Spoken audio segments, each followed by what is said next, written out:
Olá, meu nome é Ricardo Oliveira e nós vamos trabalhar a disciplina Orçamento Público no curso de Técnico em Serviços Públicos. Vamos ver ao longo da disciplina como foi sendo elaborado ao longo da história o instrumento de gestão chamado Orçamento Público e como ele se encontra hoje e de que maneira ele contribui para o funcionamento da administração pública. Inicialmente, eu coloquei o percurso adotado pelo elaborador do texto adotado, que é Carlos Ávila, do Instituto Federal do Paraná, né? Foi elaborado em 2012. E ele começa com uma noção de administração pública, um pouco sobre as noções básicas de orçamento, planejamento, tipos de planejamento, orçamento participativo, classificação do orçamento e as peças orçamentárias, que é o plano plurianual, a lei de diretrizes orçamentárias e a lei de orçamento anual. Nesta aula a gente vai trabalhar os aspectos da aula 1 a 9 da apostila, certo? Do texto de Ávila. Então, seguindo a sequência didática de Ávila, ele primeiro vai fazer uma abordagem básica da administração pública. Então, temos que a administração pública é um aparato composto pelos entes públicos, isto é, são as secretarias, as autarquias, as fundações, né? E esses órgãos são escolas públicas, delegacias, hospitais, instituições fazendárias e por aí vai. Toda a estrutura que o governo utiliza para prestar serviços à administração em nome do interesse coletivo.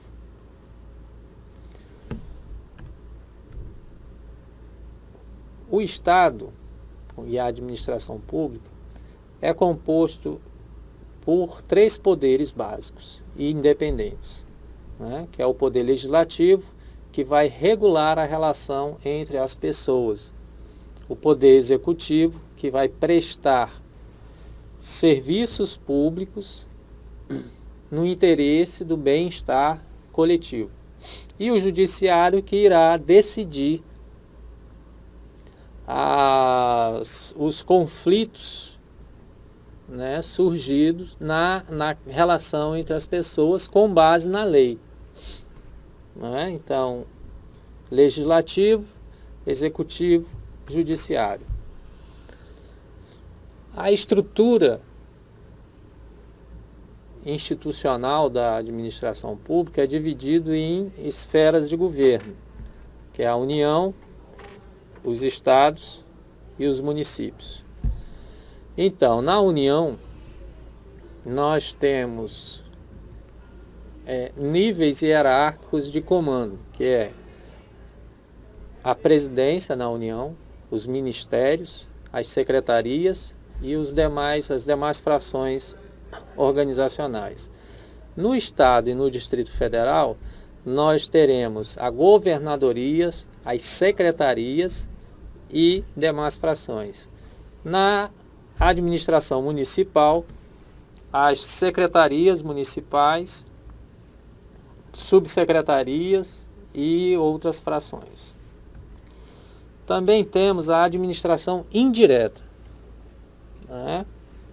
Que são entidades encarregadas da atividade de governo, desempenhadas de forma descentralizada. É o caso do Instituto Federal do Piauí, Trata-se de uma autarquia com personalidade jurídica distinta da União. Pertence à União, presta um serviço de interesse da União, que é a educação profissional, mas tem independência por ser uma pessoa jurídica distinta da União. Então, toda a administração indireta é formada por essas personalidades jurídicas distintas do poder a que elas pertencem. Então, aqui a gente tem o slide com a autarquia, fundação, empresa pública e sociedade de economia mista, que são as entidades que formam a administração indireta. E no caso, a autarquia, nós temos como exemplo o Instituto Federal do Piauí, fundação nós temos a Universidade Federal do Piauí, empresa pública, nós podemos citar a companhia, a CPRM, de sociedade de economia mista, o maior exemplo é a Petrobras. A administração pública, ela se mantém com recursos públicos. Mas de onde vêm esses recursos públicos e como eles são utilizados? No slide, nós temos um esquema simplificado de como esses recursos são captados e utilizados pela administração pública na produção de serviços de interesse coletivo. Nós temos inicialmente a sociedade civil, que remete a uma ideia de Estado, território e população. Dentro desse sistema existem os contribuintes, que são as pessoas físicas e as pessoas jurídicas. Essas pessoas, direta e indiretamente, pagam, financiam o funcionamento da administração pública. De que forma? Através do pagamento de impostos, taxas e contribuições. Esses impostos, taxas e contribuições irão formar um montante de que o Estado dispõe, chamado de arrecadação. Com a arrecadação, o Estado vai manter a sua estrutura, a sua infraestrutura. Esse montante arrecadado, ele vai ser traduzido como um orçamento, numa peça, numa lei orçamentária. Essa arrecadação é transformada num orçamento, esse orçamento é distribuído entre todas as instituições e todos os entes da administração pública, que irão utilizar esses recursos para manter o seu funcionamento e devolver, consequentemente, através de serviços, os impostos, as taxas e as contribuições que cada cidadão paga. Para a gente entender como ocorre o processo da elaboração orçamentária, eu propus aqui um modelo sintético. Nós vamos fazer uma hipótese, e através dessa hipótese a gente vai construir um pequeno orçamento. Vamos lá, vamos à nossa síntese de plano. Suponha que alunos e alunas da sua turma resolvam fazer uma festa de encerramento do curso. No final da discussão, a festa de encerramento ficou combinada a promoção coletiva dos seguintes eventos. Eu coloquei 3 eventos. Primeiro, a aula de encerramento. Segundo, jantar num restaurante. E terceiro, a realização de um bingo beneficente. Certo?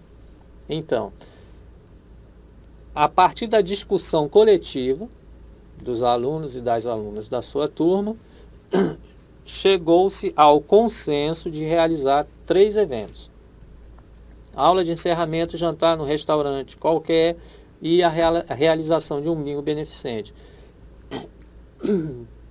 Esses eventos foram organizados em uma tabela, onde a gente vai transformar os eventos discutidos e acordados em programas.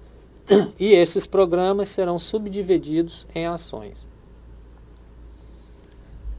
Então, olhando no slide de programação, a gente converteu para programa 1, a aula de encerramento.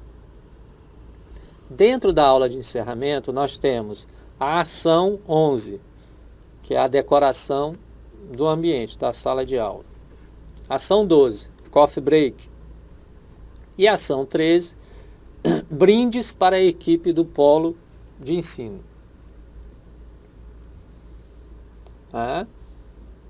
O programa 2, que é o jantar de encerramento, foi subdividido em 2 ações. Primeira ação, nós colocamos o código 21. Contratação do restaurante, escolha do cardápio, seleção do cardápio. A ação 22 vai ser o suporte desse jantar, que vai ser a decoração das mesas, música ao vivo, distribuição de brindes para os alunos. O programa 3, que seria o bingo beneficente, também foi dividido em 2 ações. A primeira ação é a obtenção de patrocinadores dos prêmios do bingo. Isso será uma atividade de arrecadação de recursos financeiros de empresários da cidade para a realização do bingo. E a segunda ação é a promoção, a execução propriamente dita do bingo, que vai incluir divulgação, a impressão das cartelas, a venda das cartelas, a locação de material, de globo, ou a contratação de um locutor. No próximo slide, a gente sintetiza aqui como seria feita a previsão da receita. O que foi feito? Foi estabelecido uma contribuição mensal de R$ 25 durante o período de 6 meses. Então, considerando que uma turma tenha 40 alunos, a gente vai multiplicar R$ 25, que é o valor da contribuição, pelo número de alunos, 40, vezes o número de contribuições, que serão 6 meses. Então, isso vai totalizar R$ 6.000. E também foi feito uma previsão dos recursos financeiros que seriam arrecadados dos patrocinadores do bingo beneficente, das empresas da cidade, que foi orçada em R$ 2.000. Então, nós temos uma previsão de receita que totaliza R$ 8.000, R$ 6.000 oriunda das contribuições dos alunos e R$ 2.000 que tem origem na contribuição de empresas patrocinadoras do bingo. No próximo slide, nós teremos orçamento, a síntese de fixação da despesa. Após a previsão da receita, foi feito um estabelecimento dos valores a serem gastos em cada programa e em cada ação, como vocês podem ver no slide. A seguir vocês vão ver a tela, a síntese da classificação. Nós vamos resumir todos aqueles programas e ações em códigos numéricos, e assim a gente vai chamar de classificação. Notem como o nosso orçamento, que estava bem amplo, ele pode ser resumido em 3 dígitos, Programa 1, 2, 3, ação 11, 12, 13, 21, 22, 31 e 32. Então, cada linha dessa tabela é uma célula orçamentária. Se eu quiser saber qual é a célula 1.11, eu sei que se refere ao programa 1, aula de encerramento, e a ação 11, que se refere à decoração do ambiente. Vamos supor agora que os eventos tenham sido realizados, certo? E vamos passar para uma tela da prestação de contas, uma síntese da prestação de contas do jantar, da aula de encerramento e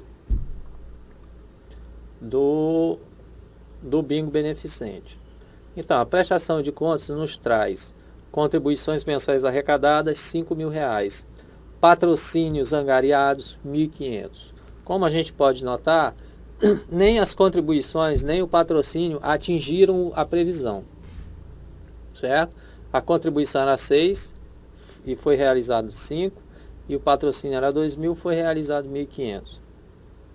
Isso fez com que os dispêndios, as despesas fixadas também tivessem que ser reduzidas. Talvez na realização do jantar, a música ao vivo foi substituída por música ambiente. Os brindes que foram planejados devem ter sido replanejados para brindes um pouco menos custosos. E assim você vai reduzindo o custo para conseguir executar o plano. O que é que a gente pode dizer dessa prestação de contas? Quais são as informações que a gente pode abstrair dela? Primeiro, ocorreu uma frustração da receita prevista. Não foi atingido o montante de R$8.000. Segundo, as despesas de realização dos eventos foram reduzidas. Se eu não tenho a receita realizada, eu não posso gastar aquilo que eu não arrecadei. Isso é uma regra orçamentária atual. E terceiro é que, apesar de não ter arrecadado o previsto, foi possível realizar os eventos planejados.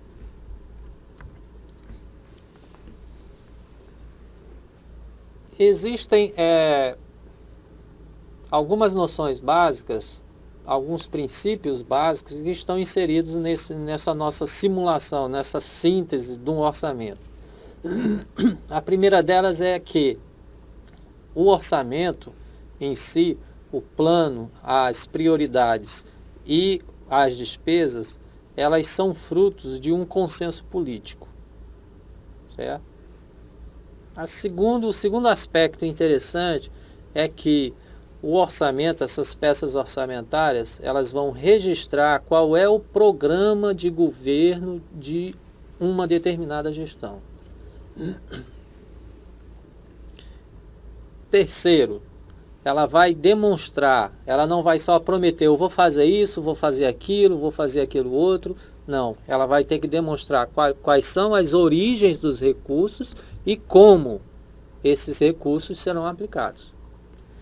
E quarto, o fundamento, grande orientador da política orçamentária é sempre o bem-estar coletivo, é sempre o interesse público.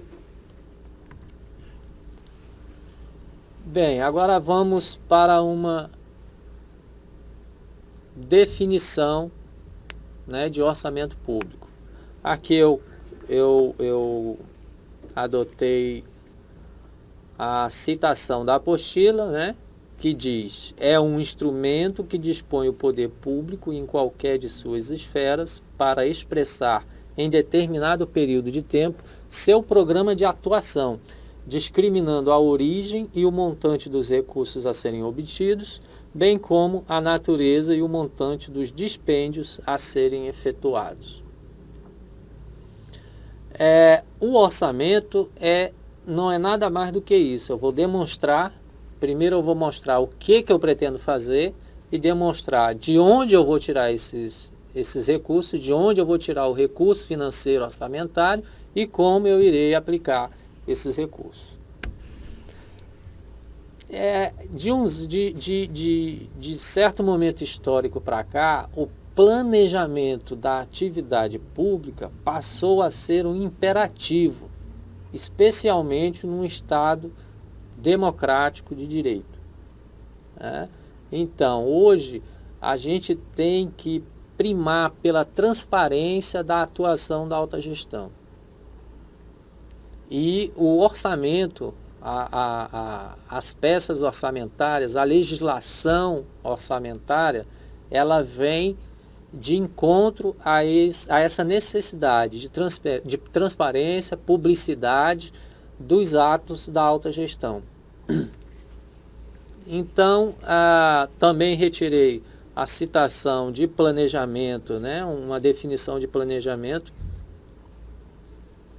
né, também da apostila, né, que diz que planejamento é o processo de busca de equilíbrio entre meios e fins. O orçamento ele vai demonstrar a origem dos recursos e a destinação, como serão aplicados esses recursos. O planejamento é prévio ao orçamento e ele tem que manter justamente esse equilíbrio entre receita e despesa, entre o que é arrecadado do cidadão e o que vai ser devolvido através de serviços. Nesse aspecto eu sublinhei alguns termos, né, que é a previsão de necessidades e racionalização de meios, né, e recursos disponíveis. Eu sublinhei aí também alguns aspectos interessantes, que são os objetivos, né, o planejamento e o orçamento, eles devem ter objetivos, prazos, etapas e avaliações. E chegamos ao ciclo do planejamento orçamentário. Como é que se dá na prática o processo de elaboração dessas leis?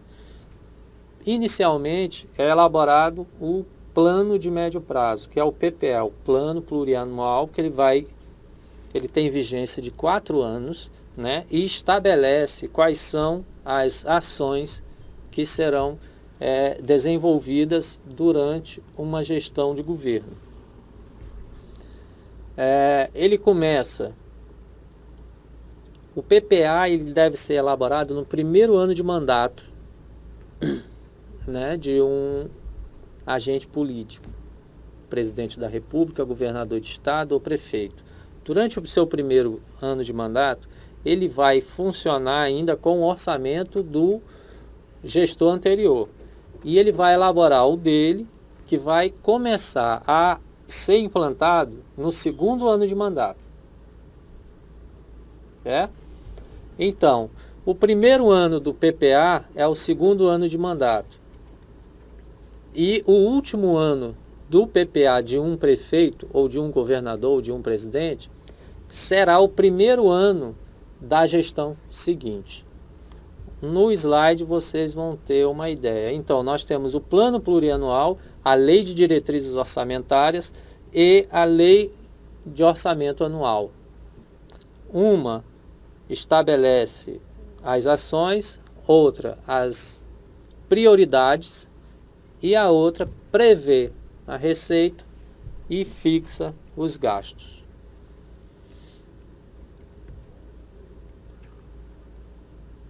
Na próxima aula nós veremos os tipos de orçamento público, receitas e despesas.